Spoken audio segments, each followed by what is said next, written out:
So we're about to go into this session. There are different sessions being convened in different parts of the building. This one is really how to invest in AI, cyber, and emerging technologies. Okay, this is what a lot of people here want to know, is how to do that. And to help us, there are people involved with us in actively deciding how to invest, who to invest in, and why. So I'm going to invite our panel onto stage.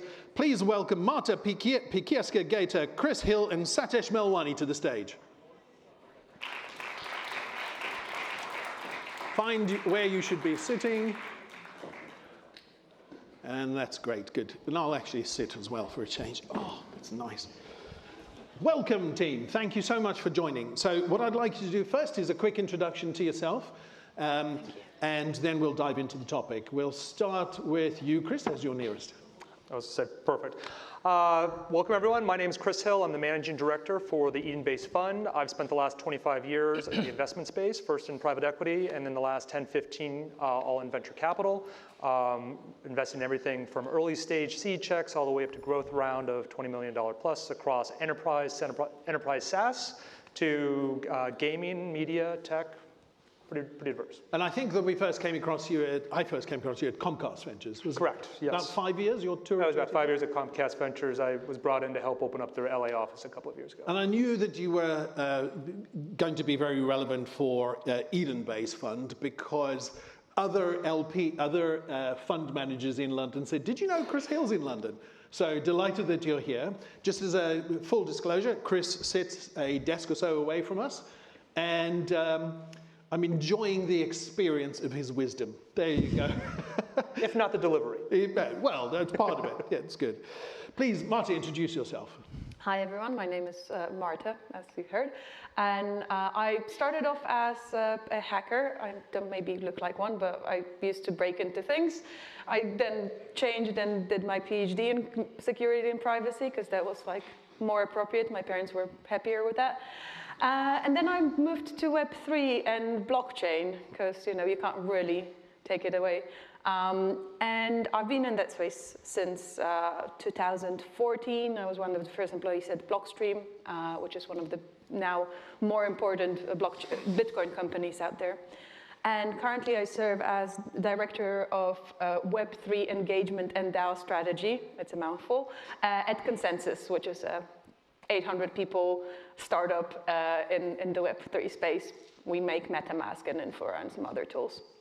And of course the amazing Mesh Fund, isn't it? Which was, we've just done our first co-investment with, which is separate but related. Yes, it's a related company, but we, for legal reasons, I need to say, we are very separate. You are very separate. Boards. Absolutely. For Eden-based, though, Marta helps us figure out who is at the leading edge and who is at the bleeding edge when it comes to technology. I remember participating in a session that you did about when quantum computing is going to crack encryption and how long we've got to get that sorted. Fantastic presentation. It's that kind of knowledge that we feed into the thinking around the investment. Satish, please introduce yourself. Yeah, so I'm basically an entrepreneur. So I've been building businesses in different places. For most of my career. Last 4 years ago, I stopped all operations, and I've been investing into tech for the last, let's say, 13 years in India, in Africa, and in the UK, and mainly, usually in the fintech area.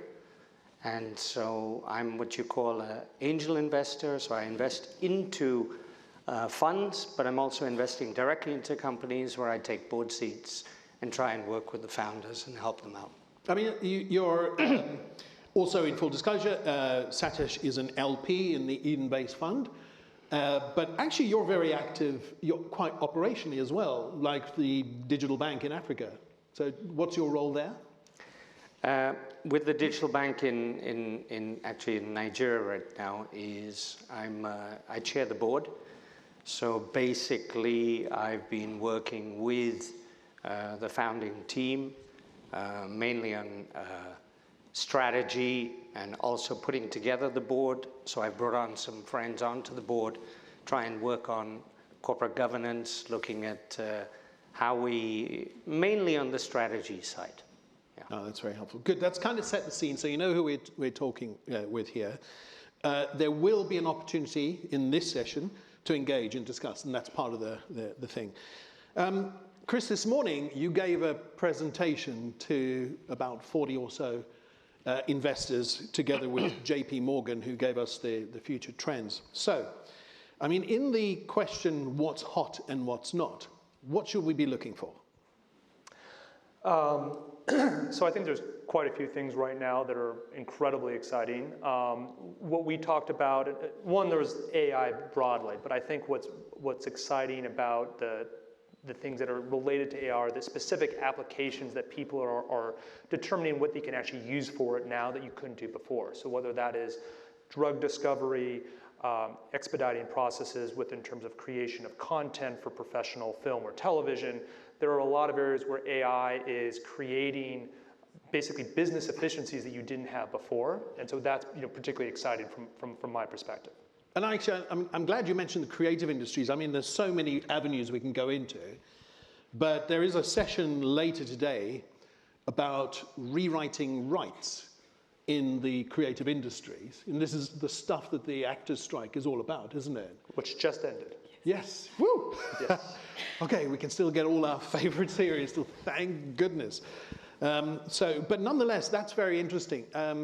Actually, for that session, we found it quite hard to get a producer to talk about it. So we've got there Nicola McCormick and Mike Weber. Nicola McCormick is the global head of legal for WPP, and Mike Weber, who is a producer on Jumanji, Wheel of Time. So really relevant people, and finding someone to speak. Do you know how many producers we had to speak with to get there? And it's part of the fear that's there, or the uncertainty rather than fear that's there about these emerging technologies. That really, I suppose that's what Transform Base is about. It's to de-demonize this stuff, learn about it, and figure it out. Well, just to build on that, I mean, one of the areas, what has taken up the news as it pertains to media and entertainment is the idea of AI taking on the likeness, people not getting the rights for all those kind of things, which is an existential risk to those people, those actors, those writers.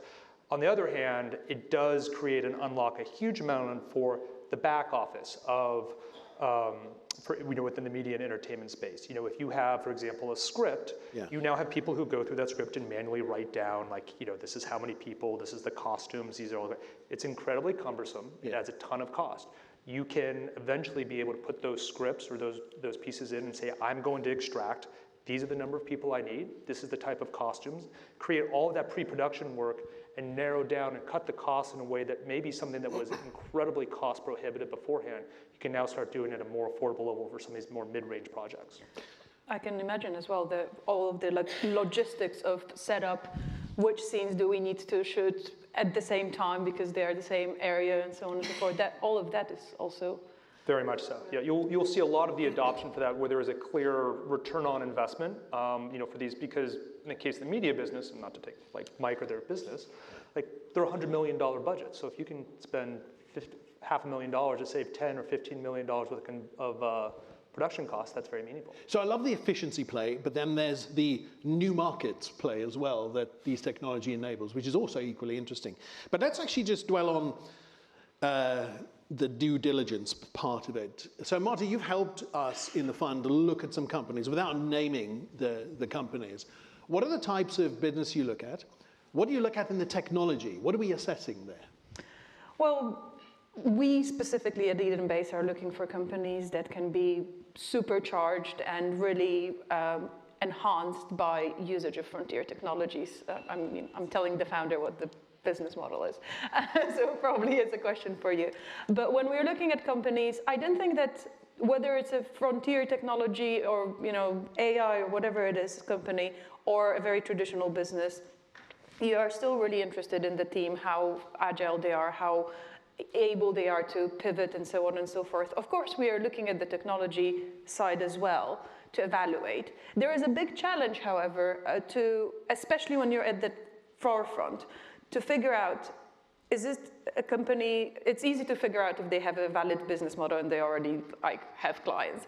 But if they don't, how do you know whether they are too early or they're just a pure scam, especially in the Web3 domain. It's very often you look at a business and you genuinely can't tell whether they are meaning well and they are a little bit naive, or they are meaning badly and they are just wanting to steal your money, or they are great, but they will, it needs to wait. I think it's incredible how many too early companies I'm seeing right now. I don't know if, Chris, you agree. Does that mean you're optimistic or not about Web3? In general, Web3, I think I am optimistic. I mean, you know, it's an industry. I think that it is going through massive growing pain points. Growing pains, yeah. I think there's something very interesting that is happening right now, which is that it used to be that we would only see technologies once they were really mature. Like we would see them, unless you were a very early stage investor or a researcher, you wouldn't really get access to like AI research back in the 60s, right? We only would get it once it was really solid. And these days, you see these technologies as they are being developed and grown, and everybody feels all disappointed that like metaverse didn't work out and cryptocurrency is not there. But it's such like we are looking at it as it's being built. So I think as investors, we all have to have a little bit more patience and understand that the failure rate will be much higher because we're investing much earlier. So numbers are an important part of that as well. Well, just to build on that, I agree. I mean, I think there's a lot of conversation right now about the term hallucination as it pertains to AI models, that they're giving bad answers, that they're giving inaccurate information, and this invalidates all of it. The commercial consumer-facing models that you are seeing right now are the worst they will ever be. Like this is, like everything, like it is. And they're pretty awesome. And they're still incredibly awesome. They're able to do everything. So if you think that this is the baseline, and you can think about what gets added over the next couple of years, to Marta's point, as it matures, as you get that feedback, then there is a meaningful step change in terms of the models are not going to get worse. So the other thing then to look at is companies that adopt this baseline, but are agile enough to embrace the changes as they take place. Now that's very interesting for us. Okay, I'm going to ask one more question, then we'll open it up. Satish, you know what I'm going to ask you about. Okay, so just going to say, Satish is a guy who meets a founder and potentially writes the very first check, right? You've done that. Yeah. And then they turn into multi-billion-dollar businesses. Okay.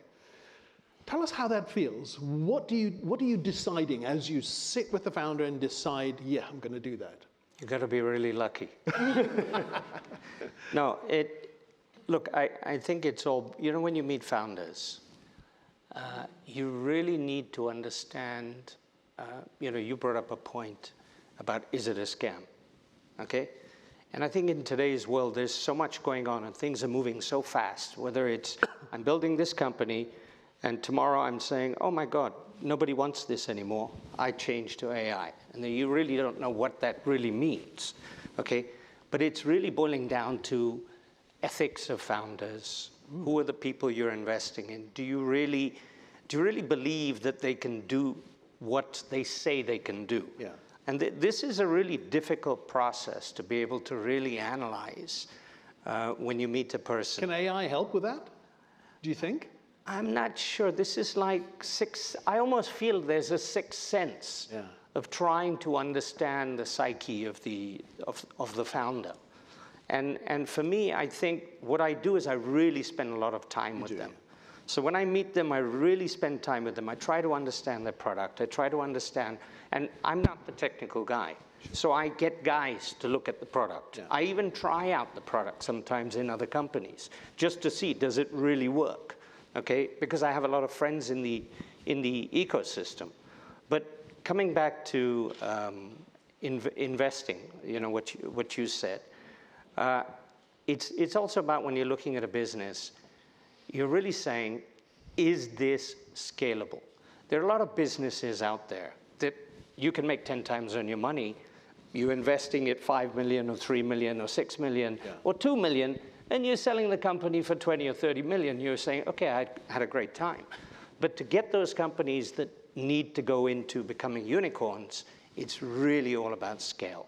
It's really all about how big is the need for that company? In other words, what they're doing. Is it something that is going to be able to be used by the masses? Is it something that is, there that can create real value and real volume? And that's very different then when you analyze those businesses. Still the toughest one, the first check, though. It really is the toughest. I should actually try to download your brain into an AI and see if we can get some of that sixth sense, Satesh spidey sense into an AI as we meet founders and have you have a chat with them. I mean, why not? So actually, this is the way these sessions work. They start off with a discussion. There are experts. You can ask questions, so if you have any questions, this is a great time to be asking. I'll keep going until I see somebody raise their hand, and then the microphone ninjas will sprint over to you, right at the top of the back. Please say your name and then the question. Microphone on, please. Try again.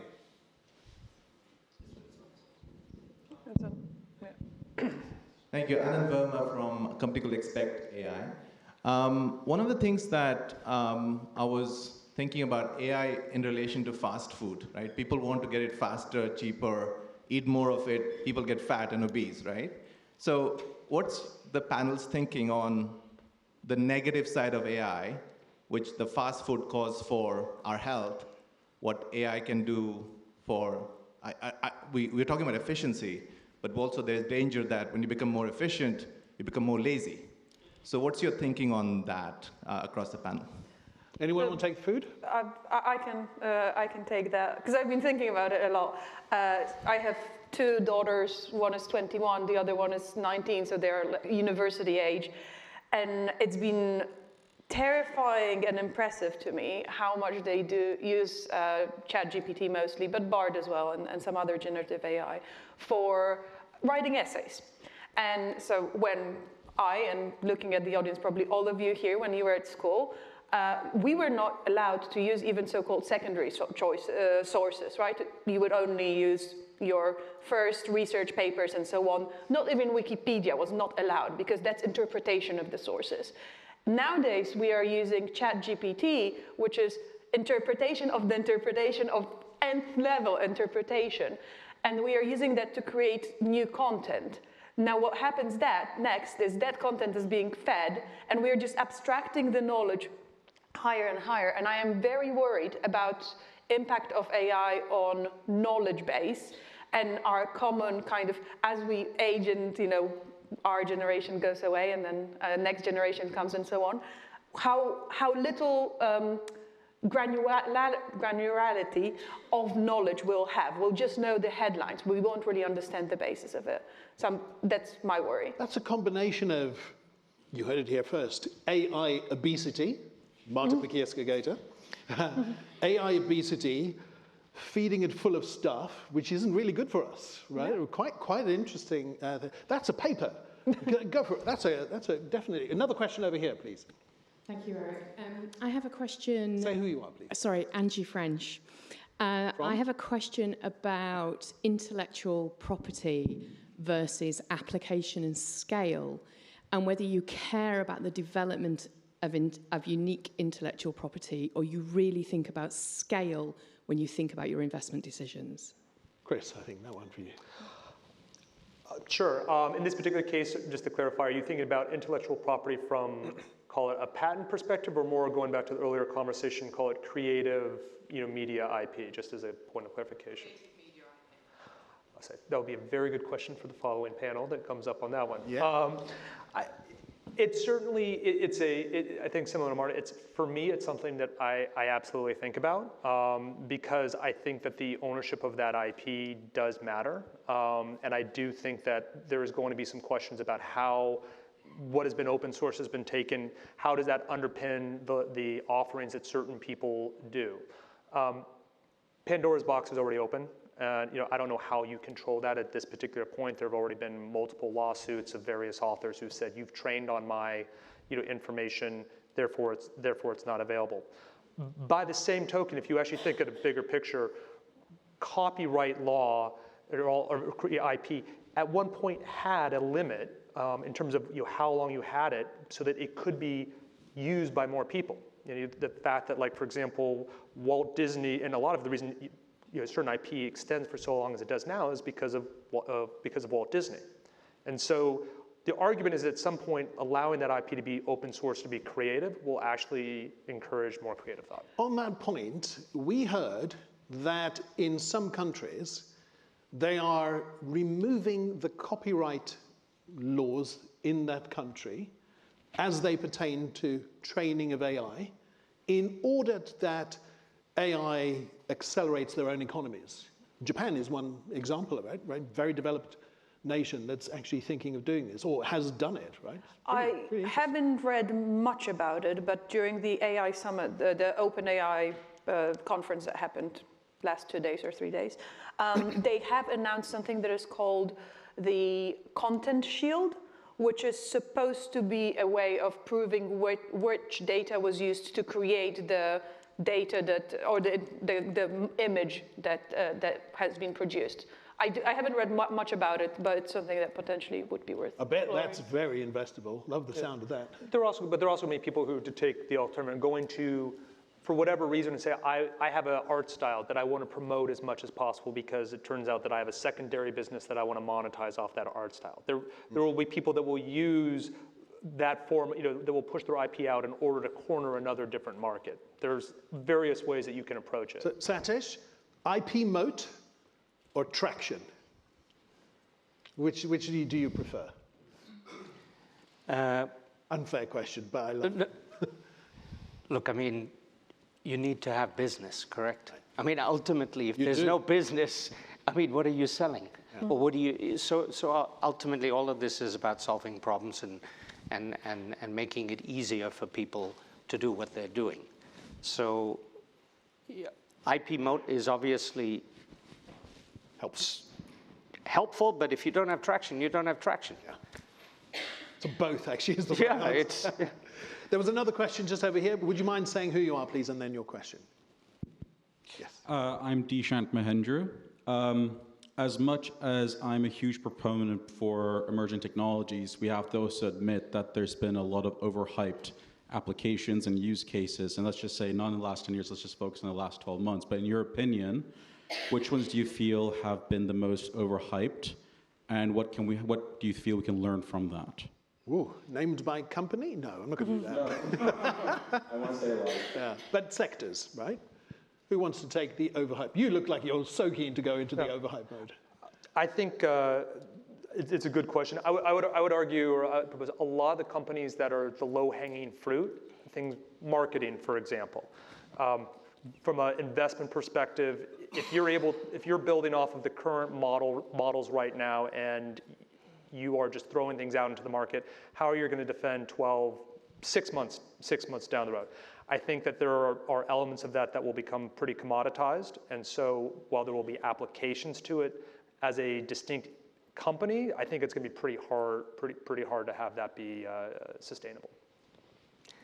Yeah, I think earlier on, the Citibank guy was talking about VR and Yeah, we're on it. and how we went through a certain hype for many years, and then obviously everything changed in the last year.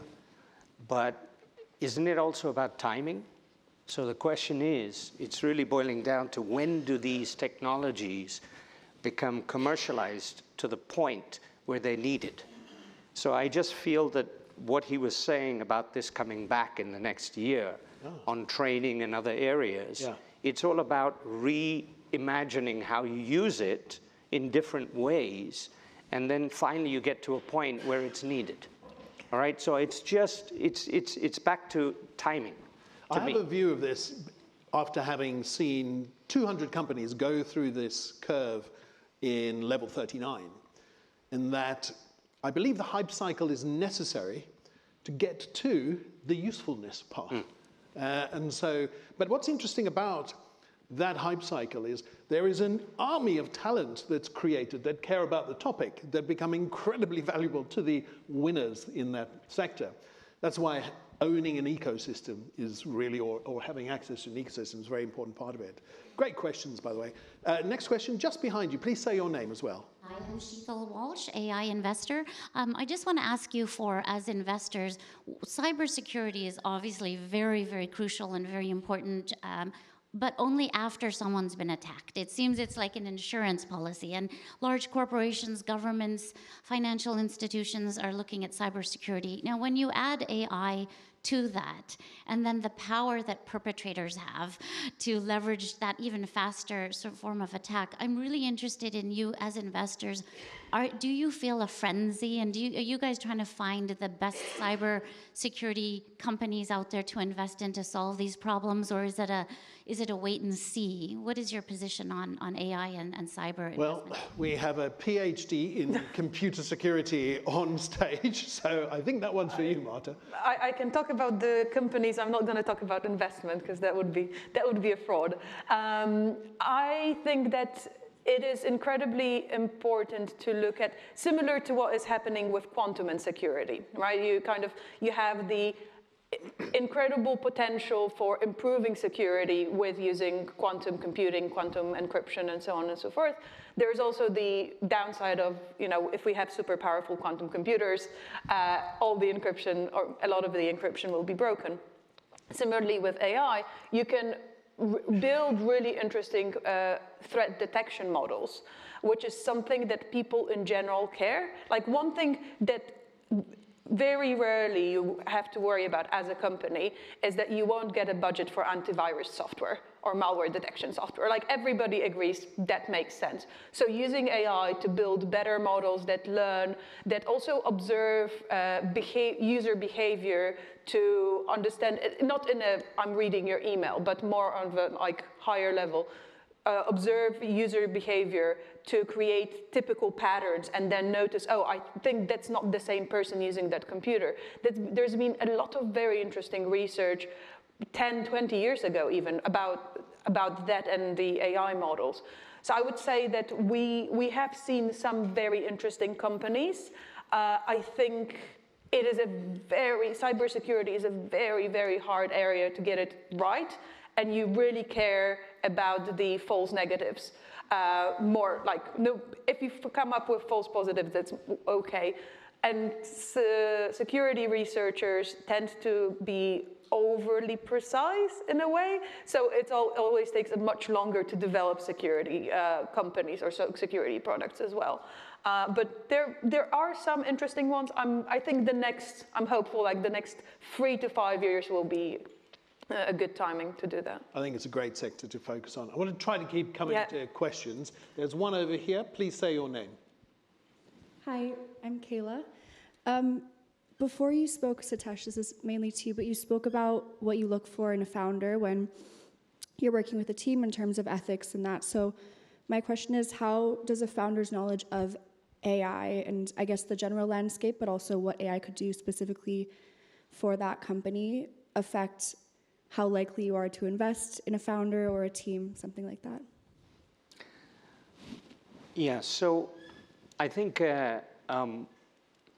it's very interesting because one of the things that they're doing at EdenBase is actually looking at companies that necessarily don't have the technology, and they're adding the technology to them. And part of what was discussed earlier on in the morning, some of you were not in the session was all about the Super Growth Program. Yeah. And that's really about sitting with a founder, sitting with the management team, and actually looking at their business model and recreating the business model, but using technical skills in-house to help them to relook at the business, adding technology to the business. So it's not necessarily that the founder has to be the one who is the technical guy. You have a CTO, you have other people within the team.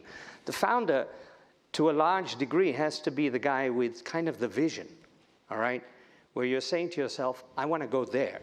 Now, how do you get there is a very different story, and there are going to be pivots and changes and all along the way. And I don't want to say that sometimes you even get to a point where the founder is not the right person to lead the company, okay? So okay to that's say the that. reality. It's okay to say that. You know, and it's the reality. And this is actually one of the questions I always ask founders when I meet them.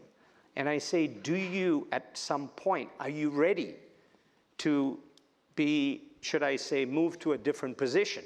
Whether it means, okay, you become chairman, but you're no longer the founder. Or not, you are the founder, but obviously you become chairman, you hire a CEO. So all companies are going to go through different stages. And all people have different abilities and strengths that are going to be tested in their journey. So it doesn't mean that the person today is going to be the same guy in 10 years. So I hope that kind of answers a little And actually, just on that point, just a quick commercial for the Eden Base Fund. We are looking for amazing deal flow. Go upstairs in the coffee, find the Eden Base booth, go find Henry. Here's the entry point. Tell him, you have to invest in me, and this is why. So, but absolutely. But actually, we love traditional businesses that are Web 2 businesses. And then we will connect you if we want to invest in you, and we will inspire you to imagine the most bold vision of a business you can be, and connect you to someone like Marta who can help understand what technology can enable that. That's super growth for us, and we'd love that. Can I add one thing on that? Sure, go for it. Just as a follow-up to the answer, I think the important, in answering that question, like what's the importance of AI, part of it goes back to why do you want to use AI to solve that particular problem?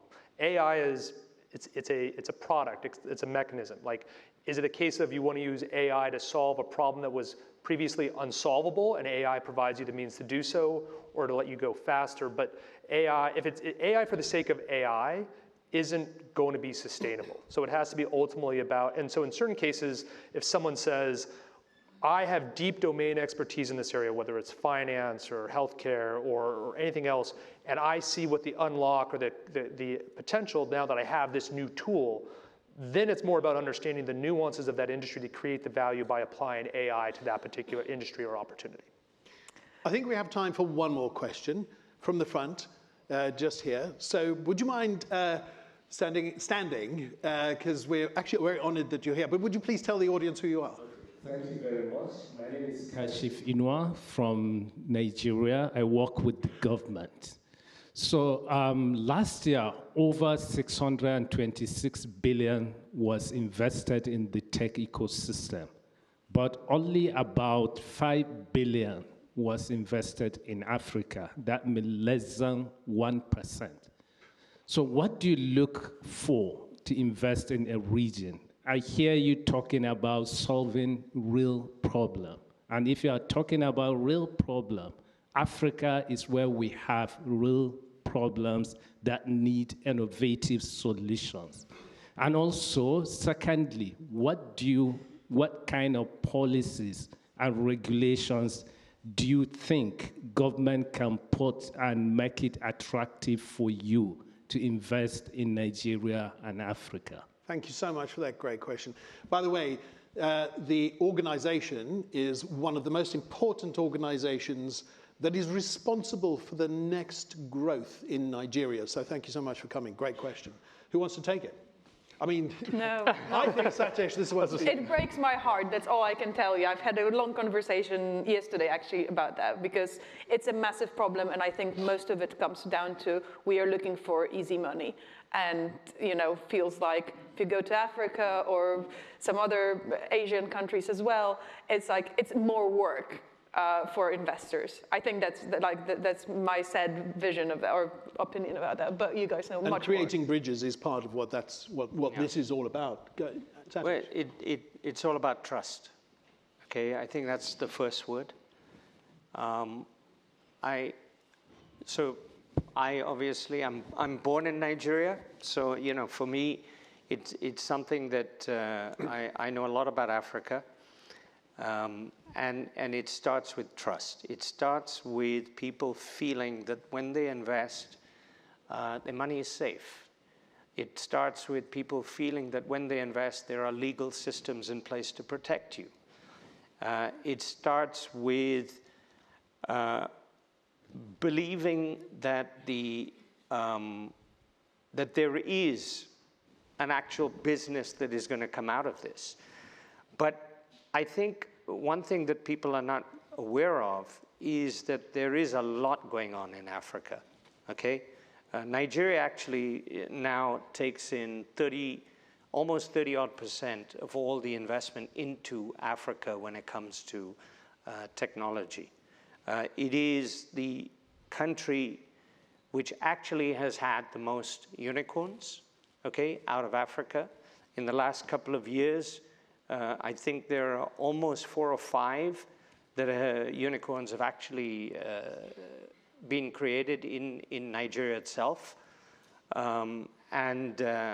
So there is definitely opportunity.